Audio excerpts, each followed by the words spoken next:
Welcome to this Social Science Short. My name is Dr. Kate Pangborn and I'm a Deputy Director of Leeds Social Sciences Institute as well as an Associate Professor in the Institute for Transport Studies. And one thing that we do at LSSI is work to promote the impact of social sciences at the University of Leeds. So with this in mind, we have invited today's guest to discuss her research and what she finds essential about it and how this can be used by other people.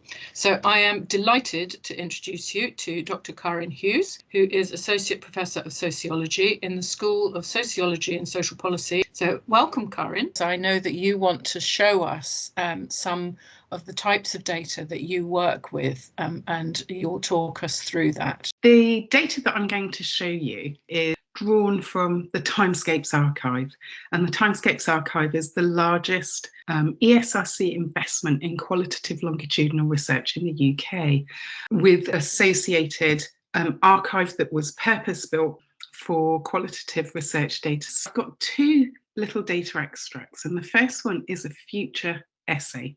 And a future essay is where it's often used with young people, where they're encouraged to write about a particular aspect of their future. In this study, which was the Young Lives and Times study that was led by Professors Bren Neal and Sarah Irwin, both in sociology and social policy, we have Emilia at 15 years old, and she's being asked to reflect about when she's about 23, around where she might be educationally and professionally. So Emilia says, I finished my medicine course at Edinburgh University, and I'm now training to be a forensic pathologist. I have a little green car, which I use to get around. I live in a small flat with a good friend. In the evenings, I read, do work related to my training, and take Catalan classes.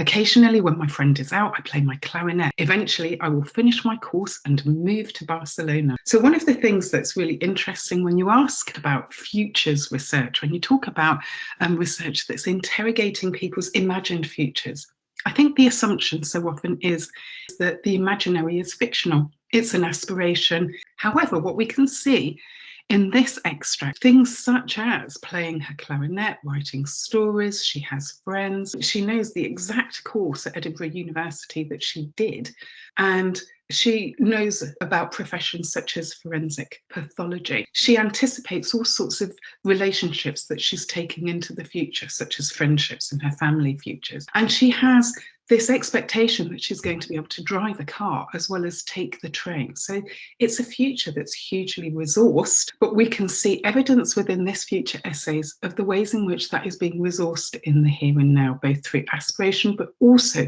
through information provision and through extracurricular activities. This is an incredibly articulate essay, so therefore we're expecting that Emilia is receiving a good education and is supported in that. This is an extract from an interview, and this is from Sheila, who's a midlife grandparent, and I think at the time of this particular interview, she was approaching 50, and at that point she had upwards of 18 grandchildren. This is from a study that I conducted with Professor Nick Emmel, and we were asking people to anticipate their futures. You know, where did they think they might be in a year's time or 2 years' time? The people that we were speaking to were living in very low income contexts, and Sheila says, I don't like looking ahead. Day to day, yeah.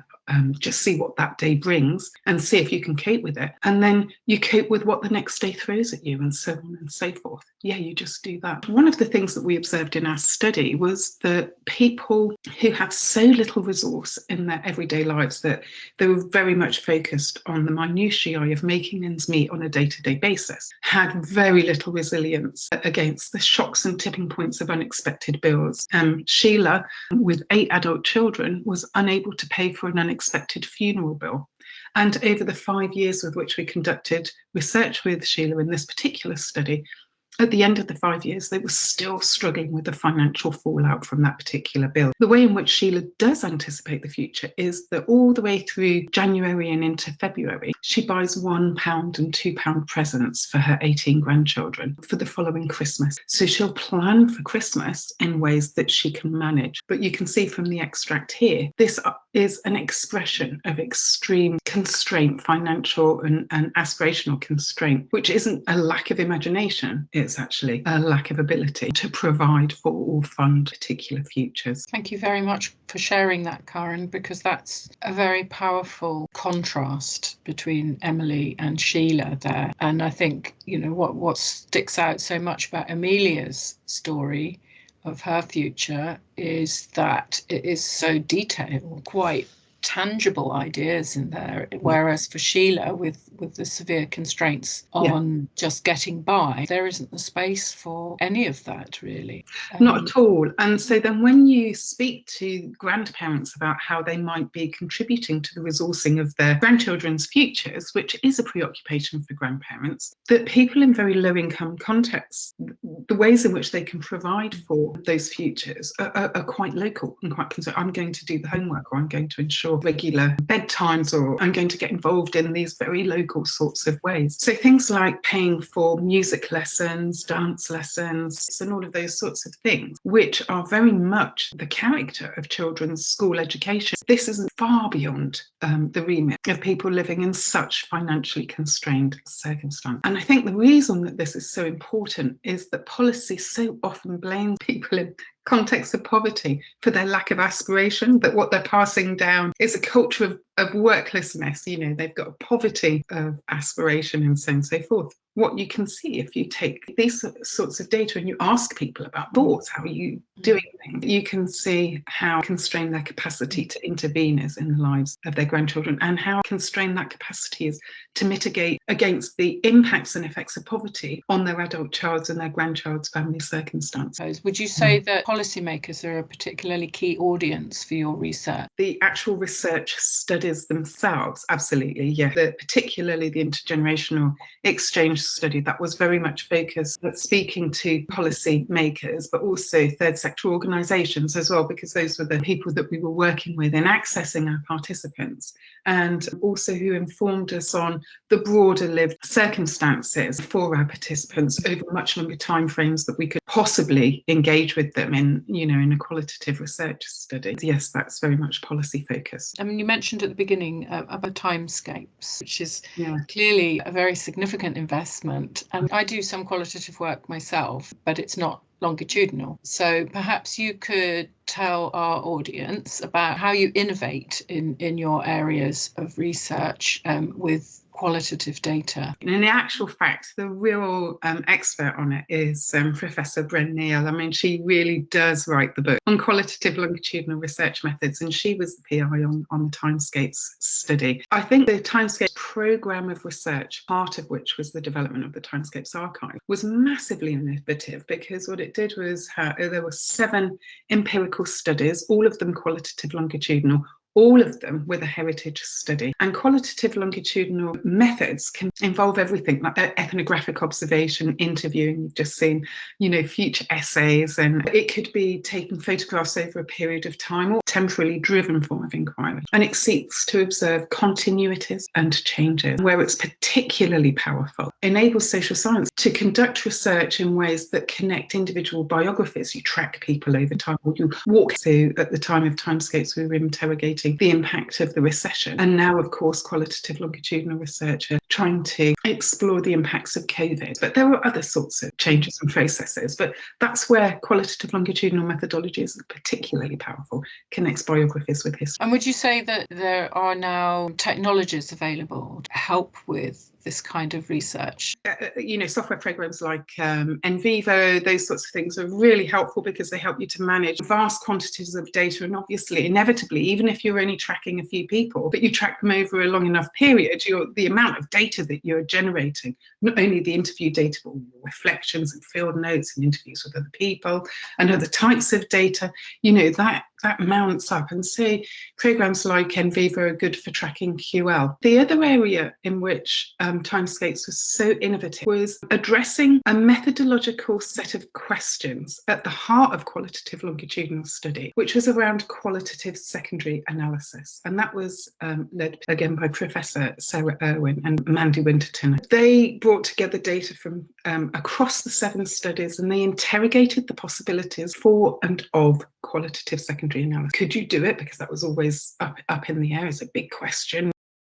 Also the question, should we be doing it? Was there any benefit in doing qualitative secondary analysis? There was, obviously. There's an enormous amount of analytic potential by bringing different data sets together and perhaps scaling up, but also working across quite diverse populations, has diversity in qualitative data. And that proved to be the springboard of a lot of innovation in qualitative secondary analysis, one of which is Big Qual. And that has been funded by the National Centre for Research Methods. And it's research that has been led by Professors Ros Edwards at Southampton and Lim Jameson at Edinburgh, and also with Drs. Susie Weller at Southampton and Emma Davidson again at Edinburgh. What they did was amalgamate all of those qualitative data sets in the Timescapes archive, and they cleaned it up. So they've written stuff about how you might clean up an amalgamated data set, how you might reorganize. But they also conducted research running various software programs. So again, this is a different way of running software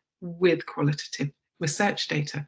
And they used programs such as R and Leximancer. And they found Leximancer particularly helpful in identifying clusters of meanings in qualitative data sets that within the original studies, the research teams hadn't observed that to be in their data at all. So they were able to find new data in existing data sets. That's Big Qual, if you like, and that's something that is brand new. We've got the amalgamated data set in the Timescapes archive now. It's available for research methods training and also teaching for people globally, free of charge. That sounds really incredible. And there are two things that really strike me about what you've just been saying. And one is how outward-looking the field is. It's not a closed research group in one institution. You've mentioned names all around the country there.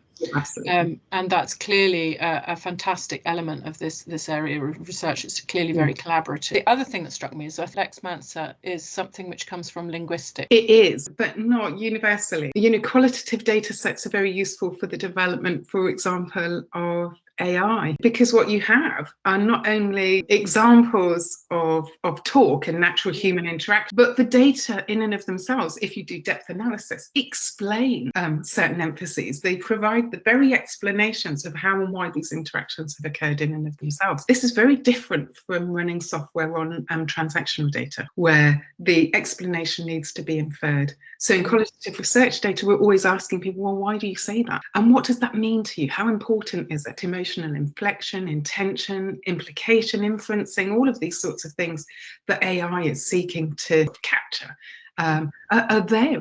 They exist in the qualitative data. It's not a joined up conversation, so I think it has got this universal appeal and applicability, but it's not yet a joined up conversation. So that sounds like there's a cutting edge in waiting there. I do think so.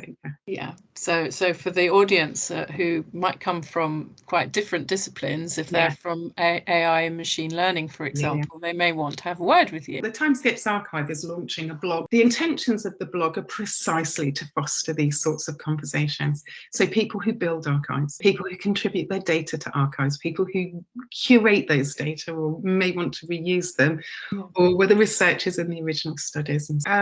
The intention around that I do see archives as communities, but they're not only communities of in situ relationships, such as between researchers and other researchers and teams, much longer term historical communities. So they provide the conditions for the capture of social histories for as yet unknown future generations of researchers. And they articulate particular concerns and academic priorities and ideas of a particular historical moment that speak to perhaps or speak against or inform in particular ways academics. Originally, I was involved in a study on low-income context that was led by Nick Hamill. It was on the basis of some very tiny findings in that study around how some people were intervening in the lives of a younger sibling to try and make his life better, because they themselves at the age of 24 at that time had crime sheets as long as your arm, as they described them, but their younger brother didn't, and the whole family wanted the younger brother to be able to go to college, so they knock him around and do all sorts of things in order to stop him making mistakes that they themselves had made. Nick and I were thinking about it. We were thinking, well, actually this is about how families provide for the future of younger generations, even when it's within a generation. And at the time, the ESRC had been commissioning reports on the potential of qualitative longitudinal research and data repositories. And so people who had been involved in that was Professor Jennifer Mason and also Ros Edwards and Janet Holland. I was lucky enough to be invited by Bren Neal, 10 University meeting at London South Bank, where the Timescapes programme was born. And it was working with people like that who really did have time and temporality in their sights. I mean, I think at the time Bren had just been awarded an ESRC fellowship in temporality. And one of the key advisors on Timescapes was Barbara Adams. So if we go back to the data that I showed you at the beginning, what we have is Amelia's educational aspirations, and we have Sheila's expression of an inability to imagine the future. And we've got huge data sets in the Timescapes archive now, one of which is Peter Dwyer's welfare conditionality study. Now, that was the largest meso-scale qualitative longitudinal study in the UK. And Peter Dwyer, with a team of researchers, researched with 500 individuals and families in receipt of welfare in the northwest of England over a period of 3 years. In the archive, we've now got beautifully curated data set of 1,500 interviews. And as qualitative researchers, you and I both know that no researcher could analyse those data in their lifetime, really. It doesn't matter what software you run or whatever it is that you do. If you're going to do depth analysis, and it's just beyond human scope. But wouldn't it be interesting to bring those data into dialogue with studies such as Go High West Yorkshire, which is researching something like 17,000 students in the northwest of England experiencing widening participation, therefore families likely to be in receipt of welfare, where we investigate not only their educational trajectory, but families' explanations for how and why those trajectories are playing out in the way that they do. And then if we brought those into dialogue with Born in Bradford, which is a longitudinal panel survey on the health experiences of people in Bradford over, I don't know how many years now it is, and then began to interrogate things like people's health, their education and their welfare trajectories over a given period of time in the same region. And that's what I'm talking about when I'm talking about Big Qual, is about how not only we may amalgamate qualitative data sets for particular purposes, but how we might use qualitative data to speak to, say, more quantitatively or more quantitatively focused data that are trying to capture the what. Because for me, I think qualitative data have the unparalleled power to provide an explanation for why people are doing what it is that they do. And without those explanations, without an explanation of why people are doing it, those human explanations, any intervention that hasn't used that is human focused, it's going to be really problematic for, its chances of success are quite problematic. So for me, Big Qual here allows us to think through how social sciences, and particularly those that are qualitatively orientated, have the ability to speak to all other human-centred research, whether that's in medicine or geography or economics, wherever that is, as long as it's human-centred, in order to engage with the why, the whys and wherefores, why people are doing what it is that they do, and why an intervention may or may not work.